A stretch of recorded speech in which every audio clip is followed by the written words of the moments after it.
Morning, everybody. Kylie Walsh, founder and director of Regrowth Consultancy. I'm really excited to have these two lovely ladies with us today. We've got Steph Livoti and Ash Merlo from the Northern Beaches in Sydney. Hi, ladies. How are you? Hi, good, thank you. Hi, Kylie. Thanks for having us. No, thanks for joining us. So, guys, we get listeners from all over Australia and New Zealand listening to these now. Would you just share with everybody, Ash, whereabouts your office is on the Northern Beaches? Absolutely. So we're based in Wheeler Heights, which is on the Northern Beaches. Same postcode as Collaroy for those that know us locally, but yes, Northern Beaches, and we service the Northern Beaches and the Lower North Shore. Okay, so I think most people know where Manly is, and yep, Palm Beach. Put it together for us. Where are you? Further north, we're about halfway between. Okay, so fair territory to cover. Steph, I'm so glad that you've joined us today because I think you're one of the unsung heroes in real estate. I mean, a few people have seen Ash on stage around the place, and I think over the years, Ash, you've been in corporate.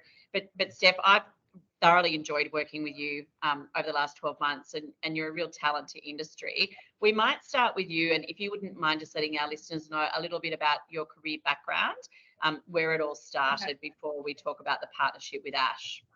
Yeah, so my career background started straight out of high school at a local independent agency on the Northern Beaches. I was there for a 7-year period, but felt I needed to then spread my wings and grow. I also didn't want to stay local because I was quite loyal to that brand as well, so I had to push myself out of the area, and I actually went and started a rent roll for another business in Potts Point, so King's Cross of Sydney, very different marketplace, very different. Across the bridge. Kind of across that bridge. So that was really eye-opening because what I thought it would be was very different to actually what it ended up being in terms of clients and expectations and whatnot. I was there for 5 years, and then at that point decided to start my own rent roll. So I started a business called Spade Property and just organically grew that to around 80 management. And at that point, after my second child, it was like, what's next from here, essentially. Okay, so it's probably a good segue into Ash, a little bit about you, and then we can talk about, potentially how you guys came together. So Ash, how many years in real estate now? Coming up to 17 years. It feels like literally yesterday. So Steph and I actually started at the same business literally 6 months apart. So similar to the start of Steph's career, I also worked at that same local independent business for almost 7 years. We worked together. Steph actually originally, when I very first came into the industry, she was my trainer. So when I started on reception, Steph was the one. I did not know that. Yeah. Director of First Impressions. Like, wow. I remember that title, huh? That blows your hair back. I loved that title. So Steph and I literally, we've been together since day dot. We both worked together for a number of years, and then we went our separate ways. So Steph went and opened the business in Potts Point. I went and then had an incredible opportunity to coach and train real estate all over Australia for one of the major franchise groups. And then I, as a newlywed, I was away from home, 4 nights a week. So then I decided to come back and plant my feet locally. So then I was based at a business in Manly. And there I really learned a lot. I got to work with a number of incredibly high-performing sales agents, learned a lot more about the sales space that could then be also transferred into property management. And then I guess the rest is history. That's when Steph and I kind of came together from there. So it's really interesting. I think it's all sort of started to evolve during a bit of COVID or off the back of COVID. And something we're getting asked a lot at Regrowth at the moment is, should I merge? Should I go into a partnership? I like running my own race, but it is lonely. And, I carry a lot of the load and the burden myself. It'd be great if I had someone to work with me shoulder to shoulder. So for anyone that's out there that's thinking about it, what were some of the things that you guys considered? What were some of the challenges? And if you did it all over again, what advice would you give to people? Steph, we might start with you on that one. I guess, as you say, it is very lonely. And I think when you're working solo, you don't celebrate any of the achievements or any of the wins because it's just like you just keep doing the doing. So for me in particular at that point in time, I'm like, I either need to now grow this business. Like I can't just keep coasting at this level. Like it suited me at the time of having babies and whatnot. But then, after I had William, I'm like, all right, so what's next? And then just by coincidence, Ashley kind of floated the idea past me. Anyone that knows that, she doesn't just float ideas past you, but we'll hear about that. Placed the question at the right time. Yeah. We were speaking to each other every day anyway. Like basically we were running 2 separate portfolios, but like running questions past each other and whatnot, advice every day anyway. So it just kind of made sense to do it. For me as well, like it's recognizing his skill set. So my skill set is not new business. I don't particularly enjoy hunting for new business. My skill set is more portfolio management, relationship building, that side of it. So the idea, I obviously did it because I had to, but the idea of then having to then keep going and keep prospecting and whatnot didn't really light my fire. And that's Ashley's skill set. And so we were like polar opposite. So in terms of that, it kind of made sense that then I could do what I love doing. She could do what she loves doing. I guess for us as well, our relationship and previous friendship did help with that because we're friends first, business partners second. Do you think that was because of the trust factor? Yeah. Yeah. And also, trust. And I think a big part of that is Steph and I think, personally, I think that we complement one another really well. We're like the yin to the yang. Yeah. Steph is always very considered. I'm the one that's going a million miles an hour, but then Steph always pulls me back and then I'll also push Steph forward as well. So it's quite a nice dynamic for that helps us meet in the middle. So I think that that's something definitely, but also our values are very aligned. So in terms of, yes, we both have different, we both can do both things really, really well, but in terms of our values were so aligned that it just made sense for us. We both wanted the best outcome for our clients. We were both really hungry about doing really good business and also creating a legacy for our children. So it made sense. I think it's been something like we've spoken a lot about in our coaching is, client experience is so incredibly important to both of you. And, how do we juggle that when we're growing at the rate you're growing? I think we sat down and worked out the other day, just in the, the first sort of 18 months, whatever it was like 70% growth, and you're just continuing to grow. The team's not doubling every year, it's tripling every year. What advice would you give to people around that? And talking about swim lanes and you're different and bringing team in. How do you keep that client experience or customer service level when you're growing at the rate that you do? Yeah, I'll jump in on that one. I think there's a couple of key things that I take out of your question there. And the first thing is around swim lanes. And I remember before we even merged our businesses together, Kylie, that was something that you and I spent a lot of time on. Again, me going as fast as I do, I probably expected those swim lanes to really be clear and defined from the get-go. And I think if you've got a partnership where you're bringing 2 people together, those types of things don't happen overnight. And sometimes what you plan and the reality of what actually works in business isn't always what you expect at the very start. Yeah. So I think it's really about being adaptable, listening to your client, and also having really clear and open communication between partners. So that's super important. And then from a customer experience perspective, again, in the initial stages for us, Steph and I, there was a lot of late nights. You can't shy away from the hard work. And at the end of the day, it's really getting the result for the client, which is getting them top dollar, getting them the best quality tenant in the quickest time frame, and ultimately getting good quality advice around their investment properties. So that's something that we're really focused on. And then recruitment, getting really good team members on board with us that help us live and breathe that ethos.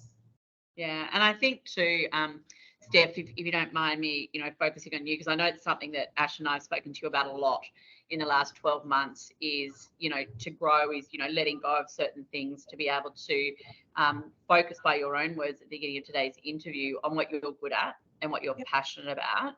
And you've done a hell of a lot of work, both of you, on your workflow, your automation, your process, belief with the team, and onboarding. Do you want to walk us through, like, realistically, and that's what I love about you guys, you're so authentic, all this wasn't done up front. It's work, right? It's bloody hard work. So how's that evolved? How much time has it taken realistically for, people listening? And how's that been a learning journey for you? It's still going. So it's just how much time, so it's not like I'm like, oh, that's done, tick.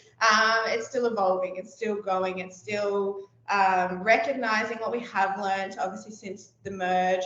Staff, with a few staff members coming and going, we've taken a lot of learnings from all of that in terms of how we need to structure and operate the business. So we've just recently completed a whole induction process, really firmed up on our business values to make sure that we keep coming back to that for any decision that we're making for anything, staff-wise, client-wise, each other, like making sure like does that actually fit in with the values. So I think that has actually helped in a lot of decision making as well. So if you don't have firm values that you share with your team, we've got them on our walls, they're like everywhere. I think that's a really important thing to do as a business owner, and then also making sure. What are your values actually, guys, while we're talking about that step? Oh, it's Kate. Kate, in case anyone missed our commercial post last week. And what does Kate stand for? Yeah, so Kate is curious, so always making sure that we're curious and like challenging status quo. Agility, so again, fast pace, being able to pivot on the go. Then polished, because our brand is very much a sophisticated, polished brand. So that's like everything we do, presentation, dialogue, everything. Marketing. Yeah, the whole thing. And then empowerment. So again, giving power to our team, letting them, learn on the job as opposed to micromanaging everything, and then letting them make decisions, bring things to us and whatnot. So that's a really important thing, as well as empowering our team. Yeah. And then so that's obviously from the team component, but then also for our clients as well. So, when it comes to curiosity for our client, making sure that we're presenting a plethora of information to them, and ultimately they'll choose which direction that they're most comfortable with. Agile, they're wanting fast communication. So agility, being able to pivot. If their property's not renting, what do we need to do to get it rented? Yeah. So not only do we hold our team accountable for quick and fast communication, but also our clients expect that as well. Polished is in terms of how we present ourselves, but also how we present our properties to market as well. And then also the empowerment is to really empower our clients to build wealth through property as well, and giving them some quality advice around that. Yeah. So and I think hearing you guys talk about it is great, because most clients I ask don't know them, or they have to reference something. And secondly is seeing how you drip fed that into the team around your vision, your clarity, your induction, onboarding, but always anchoring it back, like you said, Ash, to what it means for your customer. So your people internally, your staff, your customer, and your external customer. I can't believe we're 20 minutes in already, but I just want to ask you a couple of other questions, if that's okay. Ash, just for, again, I like to compare apples and apples when people are listening to these things. Do you mind telling us a little bit about your market? Yeah, of course, absolutely. So I'll specifically talk about the Northern Beaches as opposed to the Northern Beaches and North Shore, because that's quite a broad span. In terms of the Northern Beaches, there's a number of different micro markets within that. So we have property on our specific portfolio anywhere from $350 a week up to $4,000 a week. So massive span.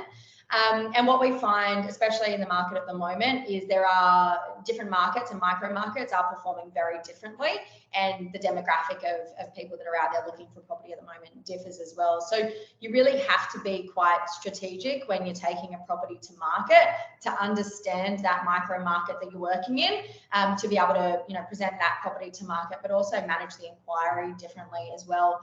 If you're looking at a Manly marketplace versus something in Avalon or Bilgola Plateau, chalk and cheese. So you can't take the same approach in both respects. So for those who listeners, Avalon a little bit more boutique, I would say, and the quality of home is completely different to the other market you were talking about. Average days on market across the board on the beaches for houses at the moment? Yeah, at the moment for us, it's just sitting just shy of 10.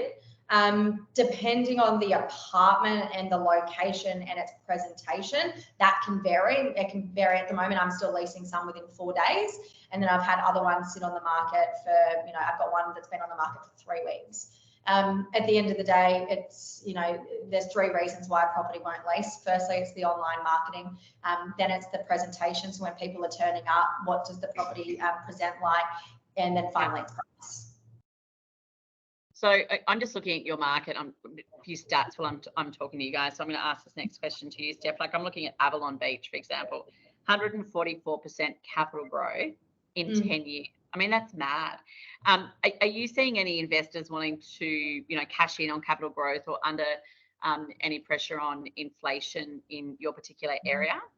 Yeah, we've had a couple now recently, so I think we're going to see more and more of it coming into the next 12-month period. So again, something that we have started doing with our clients is when we're reviewing rents, not only speaking to them about the rental reviews and pushing that to the absolute capacity that we can, but also speaking to them about potentially cost saving in terms of interest rates as well. So having that reviewed, and then, you know, taking it a step further to letting them know that we do have affiliation programs with other sales agents if they are needing to do it, but also wanting to share that data with them to ensure that they understand the growth. So if they can hold, you know, the gain that they're going to have in the future will far, you know, exceed what they could potentially. Really important. Yeah. And how important has that been? Like, you guys are both seasoned, right? You know what you're doing. Your dialogue's amazing. Anyone that's listening will be in awe of your ability to interpret what's going on in your marketplace. But as leaders in your business, how important is it to siphon that education and that information back through to your team if they're having a conversation with your customer? That's Paramount. Yeah. And how do you do that? We're quite, we're very hands-on with our team. So like Steph and I, we've got a completely open plan office. So our team are actually hearing Steph and I walk the walk and talk the talk every single day. But we're also coming back to being agile. Like, our team know that they can call us, they can ask us anything at any point. So we do development once a fortnight with the team. We also have development as part of our weekly team meeting, but we're also very hands-on with our team every single day. So our team, we've been able to train and coach them that if they're not sure on something, or if they think that they can give better advice through curiosity, they'll ask us for it before taking it to a client. Yeah, so you're accessible. The other thing I love about what you said too is we're on the floor. You know, so many offices we walk into and people hide away in their little call rooms, and you know, that's okay if you're experienced and know what you're saying, but then we're practicing on our customer. Rather than listening to experience and then being able to give each other feedback, which is something you guys do really well, which is a great pillar of leadership, is being able to give but take that feedback is important. Guys, just want to finish up because you really have been very successful in bringing a partnership together, but I know there was a lot of heavy lifting and work that was done prior. The fact that you've even got job descriptions and swim lanes in a partnership's amazing. But I just want to finish on that note. So if anyone's listening and they're thinking about it, what advice would you give them? You're not allowed to say don't do it. No, not at all. If anything, like, I think it's the best thing that Steph and I could have ever done. I think you always have to remain open-minded and listen to the other person that you're looking to partner with, because, you know, I don't know everything, Steph doesn't know everything, but together we'll be able to find the right way for us at the time. And I think it's just to be open to a discussion about it. Make sure you do your research, but also don't think and ponder on it too long. Make a decision. If something goes wrong, it's okay. We're capable. We can fix it, and everything will be fine. We'll find the way together. So the other thing that we did do, which I think was clever as well, like, obviously it's like in your relationship, right? You're just trying to like work each other out, and you just like, you know, it's there is like a little bit of like turbulence, I suppose, like, oh, okay, like you didn't know that about each other and whatnot too. So there is like a settling phase, which is normal. But we dated before we got married, so we essentially kept the two entities separate for a 12-month period to make sure that we were happy to get married. Nice to know that we're officially married now as of this financial year. But we did do that, so just in case it wasn't the right decision, we obviously own 50% each of the new entity, but the two separate silos were still filtering income-wise into that, but it was separate. So if one of us needed to step out, we still could. Yeah, very clever. And just to finish on, because you're both quite clever with your, you know, design and your tech and what you're doing within the business. If there was one thing that you could say to listeners that would have improved efficiencies or speed or client experience in your business since you've opened it, what would it be? Personally, to be honest, I think it's hard to kind of put it down to one thing.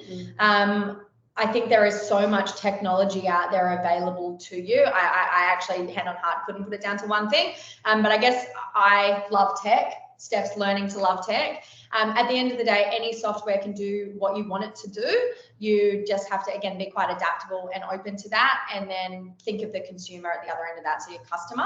But I think utilize tech. It's not to take you away from speaking to your client. It's to empower you to spend more time with them, and be more client facing. But I couldn't really put it down to one. Just embrace it. Yeah. Yeah, all the And time. I think spend time embracing it. Yeah. Sorry, Steph? Spend the time investing in it to making sure it's doing what you actually want it to do, as opposed to just having Yeah. And if it doesn't Sometimes, work, yeah, so many times you go, oh, I'm turning that off, it doesn't bloody work. And they saw it on stage at ARIC or at a conference and it's shiny new and they've plugged it in. But the adaptation, the implementation and the integration and then the ongoing competency learning is something that sometimes leaves a little bit to be desired. Look, guys, I could talk to you all day long. I thank you so much for partnering with Regrowth, but I also wanted to say congratulations, honestly, the growth of your business, what you've achieved in the partnership. Watch this space is all I'm going to say to our listeners. Thank you. thanks, Kylie. Thanks for having us.